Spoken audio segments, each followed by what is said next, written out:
जतिन एक तरफ पहले कोर्ट चले गए, सुप्रीम कोर्ट ने कहा हाई कोर्ट जाइए, फिर आप बैठकें कर रहे हैं कि आगे क्या करना है, क्या रणनीति बनाई जाए। कल का दिन बहुत महत्वपूर्ण रहने वाला है जतिन। आज बिल्कुल, और जमीयत उलेमा हिंद की जब हम बात करते हैं तो उन्हीं के कार्यालय में अभी बैठक जो है वो की जा रही है और तकरीबन 1 घंटे के आसपास का समय हो गया। और आप देखेंगे कि अभी भी जो दूसरे मुस्लिम संगठन है उनके नेताओं का पहुंचना यहाँ पे शुरू है और ओवैसी की गाड़ी आप देख रहे हैं, असदुद्दीन ओवैसी यहाँ पर पहुंचे हैं और इस बैठक में हिस्सा लेंगे। बताया जा रहा है कि तकरीबन 1 घंटे से बैठक जो है चल रही है। इस बैठक में अरशद मदनी से लेकर जो तमाम दूसरे मुस्लिम संगठन के लोग हैं वो लोग यहाँ पर इस बैठक में शामिल हुए और आगे की क्या रणनीति होगी। देखिए ओवैसी यहाँ पर है और वो इस बैठक में यहाँ पर पहुंचे, उनसे हम बात करने की यहाँ पर कोशिश करेंगे। ओवैसी जी बैठक आज आप लोग कर रहे हैं, आगे की मैं क्या बोलूंगा, मीटिंग हो रही है। क्या मुद्दा ओवैसी जी आज क्या मुद्दा रहने वाला है? अरे भाई आपको बोलेंगे क्या है ये अभी बैठक जो है वो यहाँ पर की जा रही है और बैठक के बाद संभवतः जो आगे अपना जो पक्ष है वो रखेंगे। और आप तस्वीरें रिपब्लिक पर ये एक्सक्लूसिव देख रहे हैं जिसमें आगे की रणनीति क्या होगी ज्ञानवापी को लेकर, क्योंकि सभी ने देखा है कि सुबह किस तरीके से जो मुस्लिम पक्ष है वो सुप्रीम कोर्ट जाता है और उसके बाद सुप्रीम कोर्ट द्वारा बोल दिया गया कि आगे आप इलाहाबाद हाईकोर्ट में ही जाइए। और ये तस्वीरें आप देख रहे हैं कि ओवैसी यहाँ पर पहुंच चुके हैं, अरशद मदनी यहाँ पर है, महमूद मदनी यहाँ पर है, मुस्लिम पर्सनल लॉ बोर्ड के जो प्रवक्ता है वो यहाँ पर है और दूसरे जो मुस्लिम संगठन है वो सभी लोग यहाँ पर है।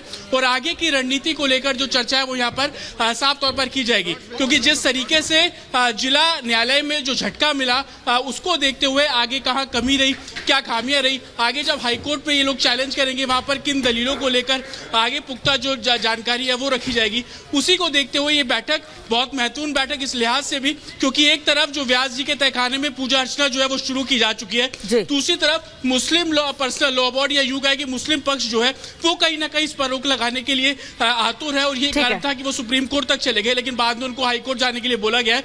तो आगे की रणनीति को लेकर जो आगे की रणनीति क्या होगी इस पर बातचीत की जा रही है। जतिन हमको तस्वीर दिखा रहे थे, ओवैसी भी पहुंच चुके हैं इस वक्त उस बैठक में जिसमें यह तय किया जाना है कि अब आगे क्या करना है।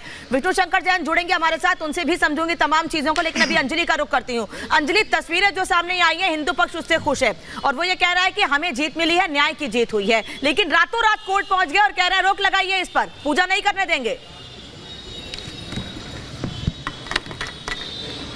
बिल्कुल, देखिए बार बार यही दलील फिलहाल मुस्लिम पक्ष की ओर से दी जाती है और बार बार यही देखा जाता है कि जिला अदालत की ओर से जो फैसला आता है उससे कहीं ना कहीं हिंदू पक्ष को संतुष्टि हुई है।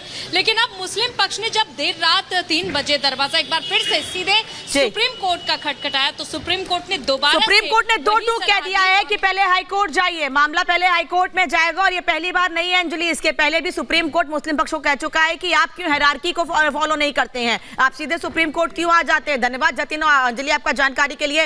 विष्णु शंकर जैन हिंदू पक्षी वकील एक बार फिर मेरे साथ जुड़ चुके हैं। विष्णु जी, अगर आप तक मेरी आवाज पहुंच रही है तो आज जो तस्वीरें सामने आई हैं वो हर उस शख्स के लिए खुशी वाली तस्वीरें हैं। वो बार बार कह रहे हैं कि ये न्याय की जीत हुई है। सवाल ये है कि जिस वक्त रातों रात रोक लगाई गई थी उस वक्त किसी ने सवाल नहीं पूछा, लेकिन अब जब परमिशन मिल गई है, रात में पूजा हुई तो सीधे कोर्ट पहुंच गए रात में 3 बजे। बिल्कुल आप सही कह रही हैं और मैं एक बात और बताना चाहता हूं। एक बड़ा इंपॉर्टेंट फैक्ट यह है कि अगर कोई आदमी कोर्ट जाता है किसी लोअर कोर्ट के ऑर्डर के खिलाफ तो आपको दूसरे पक्ष को इन्फॉर्म करना पड़ेगा कि हम सुप्रीम कोर्ट जा रहे हैं, आपको उसको कॉपी रिसीव करानी पड़ेगी। रजिस्ट्रार के सामने उन्होंने क्या फाइल किया उसकी कॉपी तक हमें नहीं रिसीव कराई गई। ये तो हमें मीडिया के हवाले से पता चला कि 3 बजे सुबह सुप्रीम कोर्ट पहुंचे थे। क्या फाइल किया, सुप्रीम कोर्ट के सामने क्या कहा, इसके बारे में हमें कुछ नहीं बताया गया। आज इलाहाबाद हाईकोर्ट में इन्होंने मेंशन किया, वो तो हम लोग वहां पे मौजूद रहे और अभी इलाहाबाद हाईकोर्ट इसमें एक डेट निर्धारित करेगी कि इसकी सुनवाई कब होनी है। तो बहुत हम लोगों का पूरा प्रयास है कि ये जो डिस्ट्रिक्ट कोर्ट का ऑर्डर है जस्ट और वैलिड है, इसमें कोई गलती नहीं है। और आपने बिल्कुल सही बात कही कि जब नवंबर 1993 में अपनी पावर का दुरुपयोग करते हुए पूजा पाठ रोकी गई थी तो कल डिस्ट्रिक्ट कोर्ट के ऑर्डर की कंप्लायंस में राज्य सरकार ने काम किया है और इसमें कोई भी लीगल खामी नहीं है। लीगल पोजीशन क्या है कि 7 दिन के अंदर पूजा पाठ कराने के आदेश थे, तो जैसे ही आदेश आया हमने तुरंत लोकल एडमिनिस्ट्रेशन को आदेश की कॉपी मुहैया कराई, अवगत कराया और हमने लोकल एडमिनिस्ट्रेशन से डिमांड की कि इस ऑर्डर की कंप्लायंस में काम हो। लोकल एडमिनिस्ट्रेशन ने जो ऑर्डर प्रभावी था, आज तक प्रभावी है, उस ऑर्डर की कंप्लायंस में उन्होंने आगे उस ऑर्डर को एग्जीक्यूट किया। तो इसमें कोई भी लीगल प्रॉब्लम नहीं है और ये सारी चीजें कोर्ट ऑफ लॉ के थ्रू हुई हैं, वैलिडली हुई हैं। विष्णु जी, अब मुस्लिम पक्ष हाई कोर्ट जाएगा क्योंकि सुप्रीम कोर्ट ने साफ कह दिया है कि पहले हाई कोर्ट जाइए। आप लोगों को क्या इस बात की जानकारी है कि वो कब हाई कोर्ट जा रहे हैं, कब इस मामले को सुना जाएगा? क्या उन्होंने आपको लूप में लिया है? कोई आप लोगों से बातचीत हुई है? किस चीज पर आपत्ति है? क्योंकि वो तो सीधे सीधे कह रहे हैं पहले पूजा पे रोक लगाइए व्यास जी के तहखाने में, उसके बाद आगे बात करेंगे। देखिए, पूजा पे रोक नहीं लग सकती है, बिल्कुल नहीं लग सकती है। पूजा तो शुरू हो चुकी है और इसका हिस्टोरिकल रिकॉर्ड मिलता है कि वहां पे पूजा पाठ होती थी। पूजा पाठ गलत ढंग से रोकी गई थी जो डिस्ट्रिक्ट कोर्ट ने बहाल की है। और मुझे ये जानकारी है कि आज इन्होंने इलाहाबाद हाई कोर्ट में ये केस मेंशन किया था चीफ जस्टिस की कोर्ट में, और अभी इस मामले में देखा जा रहा है कि इस मामले की कब सुनवाई होगी। हमारे जो वहाँ पे लोकल टीम है वो वहाँ मौजूद है और मैं भी वहाँ पे बिल्कुल मौजूद रहूंगा जब इलाहाबाद हाई कोर्ट की हियरिंग होगी। और इलाहाबाद हाई कोर्ट के सामने हम अपने तर्क और फैक्ट्स रखने के लिए तैयार हैं और मुझे पूरी उम्मीद है कि हमारे तर्क और फैक्ट सुनने के बाद इस मामले में कोई भी स्टे नहीं लगेगा। ठीक है विष्णु जी, बने रहिए हमारे साथ। अगर आपके पास समय, हम चाहेंगे थोड़ा समय और दीजिएगा, हमारे साथ बने रहिए।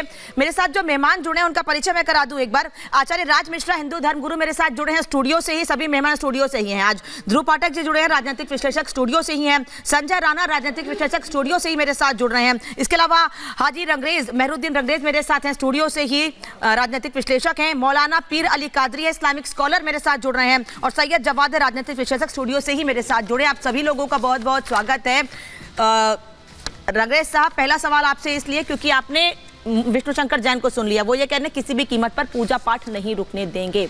अब दिक्कत क्या है? आप कोर्ट जाइए, कोर्ट में अपनी बात रखिए, पूजा पाठ तब तक होने दीजिए, कोर्ट तय करेगा क्या करना है क्या नहीं करना है।